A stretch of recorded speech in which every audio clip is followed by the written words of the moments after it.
Washington tremble. Une simple phrase de Kash Patel a suffi à secouer le Capitole. L'annexe du rapport Durham est utilisée par le FBI dans une enquête active. Pas hier, pas demain, maintenant, c'est en cours. Mais de quelle enquête parle-t-on? Pourquoi ce silence pesant autour d'une annexe que personne n'avait vue? Et surtout, pourquoi la machine se met-elle en marche seulement maintenant, avec Trump de retour à la Maison-Blanche et les républicains aux commandes au Congrès? Préparez-vous, parce que ce qui s'ouvre devant nous, c'est une cage pleine de secrets, et ce qui va en sortir risque de changer le visage de l'Amérique. Revenons en arrière. Le rapport Durham, publié en mai 2023, était censé clore le Russia Gate. Il expliquait comment les accusations de collusion entre Trump et la Russie avaient été montées à partir d'éléments faibles, voire fabriqués.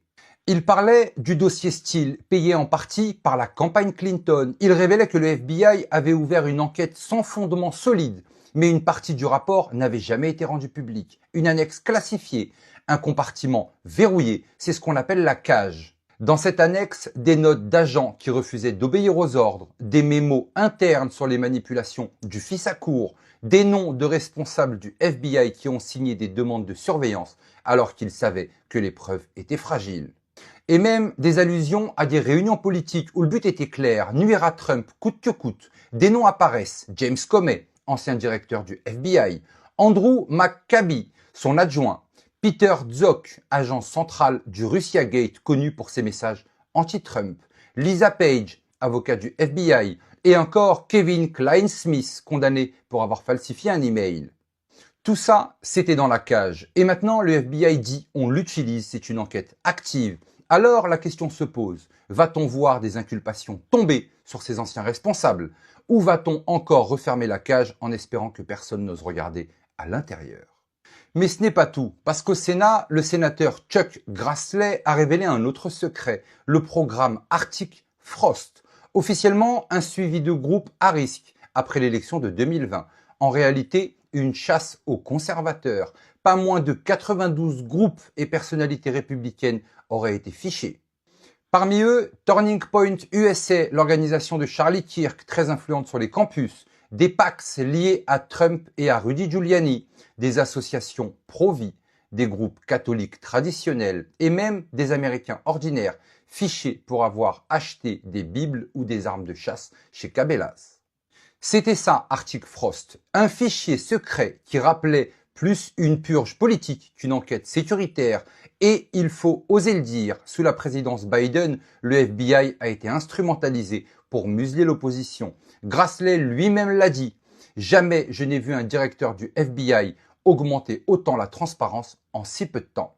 Mais cette transparence arrive après la tempête, quand Trump revient à la Maison-Blanche et que les républicains ont le pouvoir d'enquêter. Alors, là encore, question, qui a donné l'ordre de lancer Arctic Frost? Qui l'a validé? Et surtout, jusqu'où cette liste noire remonte-t-elle dans les cercles démocrates?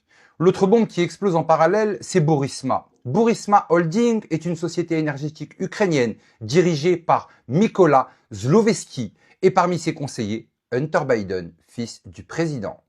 D'après des documents du FBI récemment déclassifiés, en 2017 et 2019, des informateurs avaient déjà signalé un schéma de corruption. Ils affirmaient que Burisma versait de l'argent pour protéger ses activités en Ukraine et que les Biden servaient d'intermédiaires. On parle de millions, on parle de contrats douteux, on parle d'un Hunter Biden déjà en proie à ses addictions, payé 50 000 $ par mois pour conseiller une société dont il ignorait tout du secteur gazier. Et la question devient brûlante. Est-ce que Joe Biden lui-même était impliqué? Est-ce que le fameux Big Guys mentionné dans les emails d'Hunter n'était autre que lui? Aujourd'hui, avec Trump de retour et l'annexe Durham réouverte, les regards se tournent vers ce dossier ukrainien. Parce que si Arctic Frost était une arme contre les conservateurs, Burisma pourrait bien devenir l'arme contre les démocrates. Kash Patel n'est pas un inconnu. Ancien conseiller juridique de Trump au Conseil de sécurité nationale, puis chef de cabinet au Pentagone, un homme au cœur de la machine. Aujourd'hui, il fait face au Congrès et ses mots claquent comme des balles. À Adam Schiff, il dit « Vous êtes le plus grand imposteur à avoir jamais siégé au Sénat américain. Vous êtes un menteur, un lâche, un clown politique. » Il rappelle que le Russia Gate était une manipulation. Il jure que le FBI d'aujourd'hui n'est plus celui d'hier. Et surtout, il laisse entendre que la vérité sur Epstein va éclater. Car Patel a confirmé. Il travaille à déclassifier les dossiers autour de Jeffrey Epstein et il précise, Epstein n'était pas un agent du FBI, mais alors qui? CIA, Mossad, qui a protégé Epstein, qui a étouffé l'affaire pendant des décennies. Kash Patel promet, les dossiers vont sortir et ce jour-là, Washington tremblera à nouveau. Jeffrey Epstein, un nom qui rime avec scandale, sexe, manipulation. On connaît la façade, un milliardaire, propriétaire d'une île privée, entouré de célébrités, de princes, de politiciens. On connaît son arrestation, puis sa mort en prison. Officiellement un suicide, officieusement un silence gênant. Mais ce que l'on ignore encore, c'est l'ampleur du réseau. Les carnets d'Epstein contiennent des centaines de noms, des politiciens américains, des figures de Wall Street, des célébrités hollywoodiennes, et même des membres de famille royale. Ce qu'on sait aussi, en 2008, Epstein a bénéficié d'un accord secret avec le procureur Alexander Acosta. Un sweetheart deal qui l'a sorti de prison après seulement 13 mois, alors que les preuves contre lui étaient accablantes. Pourquoi? Qui a passé ce deal? Qui a donné le feu vert? Patel l'affirme, ce péché originel est au cœur du système et lui veut l'exposer. Si ces dossiers sortent vraiment, si les noms sont publiés, alors le monde entier verra que l'affaire Epstein n'est pas un scandale isolé. C'était une pièce d'un puzzle beaucoup plus vaste, un puzzle de manipulation, de services secrets, de compromission d'élite mondiale. On pourrait croire que ces affaires sont séparées, Durham, Arctic Frost, Burisma, Epstein, mais si on tire le fil, elles mènent tous au même endroit, un réseau mondial de pouvoir, d'argent et de contrôle. Prenons George Soros, un financier, mais surtout un influenceur politique, des milliards investis dans des ONG, des fondations, des campagnes, toujours dans une direction, fragiliser les États-nations, affaiblir les conservateurs, financer les révolutions de couleur en Europe de l'Est et ailleurs.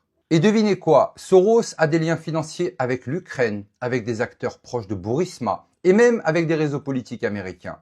Regardons maintenant la CIA et le Mossad. Patel a dit Epstein n'était pas un agent du FBI. Alors qui? Beaucoup soupçonnent le Mossad israélien.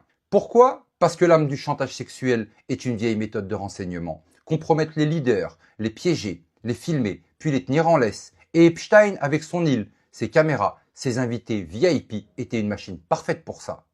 La Clinton Foundation maintenant, un autre fil, des dons massifs venus d'Ukraine, du Qatar, de pays africains, toujours sous couvert d'aide humanitaire, mais derrière des contrats, des deals énergétiques et selon certains documents, des liens indirects avec Burisma. N'oublions pas non plus que Bill Clinton a volé plusieurs fois dans le jet privé d'Epstein, le fameux Lolita Express. Et tout ça réapparaît maintenant, avec Trump de retour à la Maison Blanche, une annexe Durham réouverte, avec Arctic Frost exposé, avec des dossiers Biden et Epstein remis sur la table.